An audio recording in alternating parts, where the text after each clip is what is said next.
Hi friends, welcome to Cinema at its Best. Cinema at its Bestல இப்போ நான் பார்க்க போகிற திரைப்படம் என்னென்னா ரெபல். இந்த திரைப்படம் வெளிநாடு 2022. இது வந்து பார்த்திங்கன்னா ஒரு பெல்ஜியம் நாட்டு திரைப்படம்ங்க. திரைப்படத்தின் ரைட்டர் அண்ட் டேரக்டர்ஸ் யார் சொல்லி பார்த்தீங்கன்னா அதில் அண்ட் பிலால். திரைப்படத்தில் அபுபக்கர் பென் சாயிக் கமலா முதன்மை கதாபாத்திரம் பண்ணியிருக்காரு. அப்புறம் லுப்னா அசாபல் லைலாவை அவங்களும் முதன்மை கதாபாத்திரம் பண்ணியிருக்காங்க. அப்புறம் அமீர் எல் ஹபி நசீமாவும் சப்போர்ட்டிங் ரோல் பண்ணியிருக்காரு. சரிங்க, ரெபல் என்ன மாதிரி கதைகளும் பார்ப்போங்க.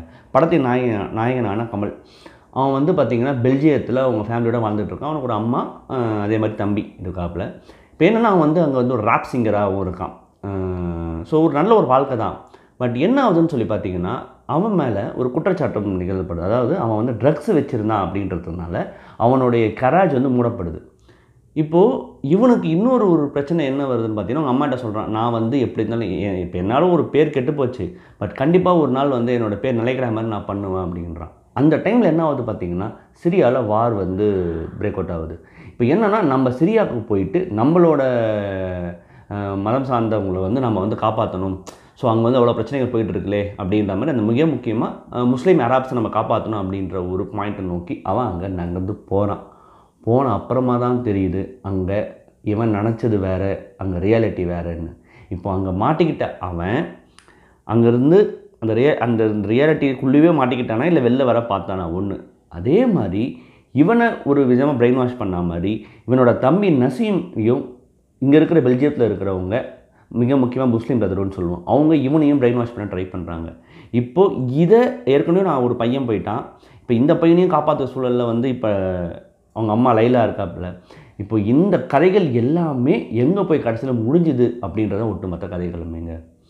ரெபலை பொறுத்த வரைக்குங்க, ரெபல் வந்து ஃபர்ஸ்ட் ஆஃப் ஆல் இது வந்து உலக சினிமான்றது தாண்டி இது வந்து ஒரு மெயின் ஸ்ட்ரீம் சினிமா. நான் அப்படி தான் இது வந்து முழுக்க ஒரு மெயின் ஸ்ட்ரீம் சினிமா. இந்த காலத்தை ஒரு மெயின் ஸ்ட்ரீம் சினிமாவில் சொன்னால் எப்படி சொல்லணுமோ அப்படி தான் இந்த படத்தை சொல்லியிருக்காங்க. So it's a main stream film. அதில் வந்து ஃபஸ்ட்டு வந்து கிளியர் ஆகிடணும் நம்ம எல்லோரும். ஸோ அந்த பேசிக் ஸ்ட்ரக்சரில் இந்த படத்தை பார்த்தா தான் நம்மளால் அதை ஃபுல்லாக என்ஜாய் பண்ண முடியும். நம்பர் 1. ஸோ அந்த மெயின் ஸ்ட்ரீம் அப்படின்னும் போது எனக்கு ரொம்ப பிடிச்சது என்னென்னா அதில் அண்ட் பிலால் டேரக்டர்ஸ் என்ன பண்ணியிருக்காங்கன்னா இந்த படத்தை நான் அதுக்குன்னு சொன்ன மாதிரி மெயின் ஸ்ட்ரீமில் இந்த படத்தை எப்படி போய் சேர்க்குறது, எந்த மாதிரி விஷயங்களை கொண்டு போய் சேர்க்குறது, எப்படி சேர்க்கலாம் என்பதை ரொம்ப பர்ஃபெக்டாக பிளான் பண்ணி தங்களோட திரைக்கதை மூலமாகவும் அந்த நரேஷன் ஸ்டைல் மூலமாகவும் ரொம்ப அழகாக அடித்து தூக்கியிருக்காங்கன்னு தான் சொல்லணும். ஏன்னா இந்த படம் ஒரு நிறைய இடங்களில் நிறைய உண்மைகளை போட்டு உடைச்சிட்டே வருது. அதே மாதிரி வந்து இந்த மாதிரி படங்கள் நம்ம நிறைய பார்த்துருக்கோம் உலக சினிமா அரங்கில். பட் ஆனால் இதில் வந்து பார்த்திங்கன்னா ஒரு மெயின் ஸ்ட்ரீம் பாயிண்டாகவே இந்த படம் மூவ் ஆகுது. ஸோ அதில் வந்து துள்ளி கூட இந்த படம் கீழே இறங்கலை. ஸோ அப்படின்னும் போது ஒரு ஜென்ரலான ஒரு ஆடியன்ஸ், ஒரு நார்மல் மெயின் ஸ்ட்ரீம் ஆடியன்ஸுக்கு இந்த படம் மிக தெளிவாகவும் புரியும். அதே சமயம் ரொம்ப ஈஸியாக கரெக்டாக வர மாதிரி இந்த படம் அமைஞ்சிருக்கு. ஸோ அந்த வகையில் நம்ம இயக்குநர்கள் அதில் அண்ட் பிலாலை இந்த வகையில் நம்ம பாராட்டியே தீரணுங்க. அதில் வந்து எந்த சந்தேகமும் கிடையாது. இந்த படத்தில் நடித்த நடிகர்கள் மிக முக்கியமாக கமலா பண்ண அபுபக்கர் பென் சாயிக்கோட நடிப்பு ரொம்ப பிரமாதமாக இருந்தது. ரொம்ப நல்லா பண்ணியிருந்தாங்க கதாபாத்திரத்தை. அதே மாதிரி வந்து சப்போர்ட்டிங் ரோல் பண்ண நசீமா பண்ண அமீர் எல் ஹபியோட நடிப்பும் ரொம்ப நல்லா இருந்தது. அது ரொம்ப அழகாக அந்த தம்பி பண்ணியிருந்தார். மிக முக்கியமாக எனக்கு லைலாவை பண்ண லுப்னா அசாபல் பற்றி சொல்லணும்னு அவசியம் கிடையாது. She is a top performer. அவங்க இந்த படத்தில் வந்து ரொம்ப சட்டிலாக தான் இருக்கும் அவங்களோட ரியாக்ஷன்ஸ் எல்லாமே.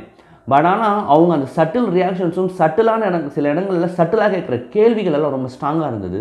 And one of the most thing is இந்த அம்மாவோட பெர்ஃபார்மன்ஸ் ரொம்ப நேச்சுரலாக ரொம்ப ரியாலிஸ்டிக் டு த கோரில் இருந்ததுன்றது நம்ம இந்த இடத்துல ஒத்துக்கிட்டே ஆகணும். That is one of the very intense thing நான் பார்க்குறேன்.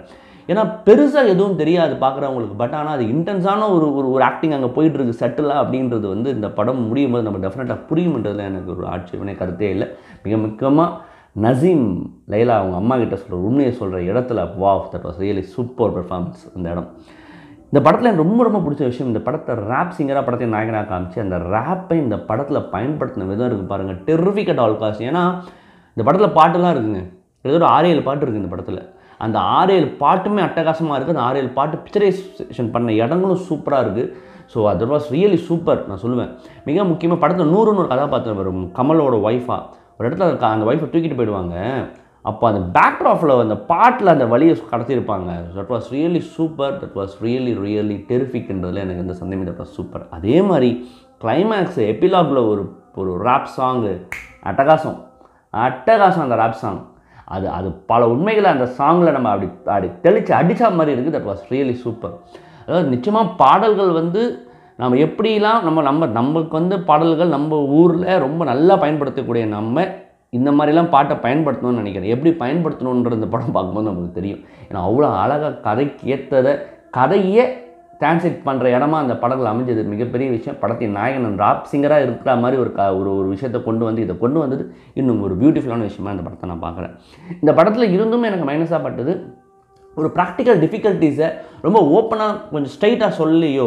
ஏன்னா ஒரு நிறைய ப்ராக்டிக்கல் டிஃபிகல்ட்டிஸ் படத்தில் இருக்கும். எப்படி இங்கே அவன் போனான், அவங்க எப்படி போனாங்கன்னு போன்ற விஷயங்கள்லாம் வரும். இங்கேருந்து பெல்ஜியம்லேருந்து சிரியாவுக்கு எவ்வளோ ஈஸியாக எப்படி போக முடிஞ்சது போன்ற பல கேள்விகள்லாம் இருந்தது. அந்த கேள்விகளுக்கு எந்த இடத்துலையும் அவங்க பதில் சொல்லலை. அவங்க போகிறாங்க, இது முடியும், காசு இருந்தால் எல்லாமே முடியுன்ற மாதிரி தான் அந்த படத்தில் சொல்லப்படுது. அது எப்படின்றத ப்ராக்டிக்கல் டிஃபிகல்ட்டிஸ் நான் சொல்லாதது கொஞ்சம் உறுத்தல் எனக்கு இருந்தது. ஒருவேளை இது தேவைப்படலையோ இது தேவை இல்லையோன்ற ஒரு டேரக்டர்ஸ் நினச்சிருக்கலாம்.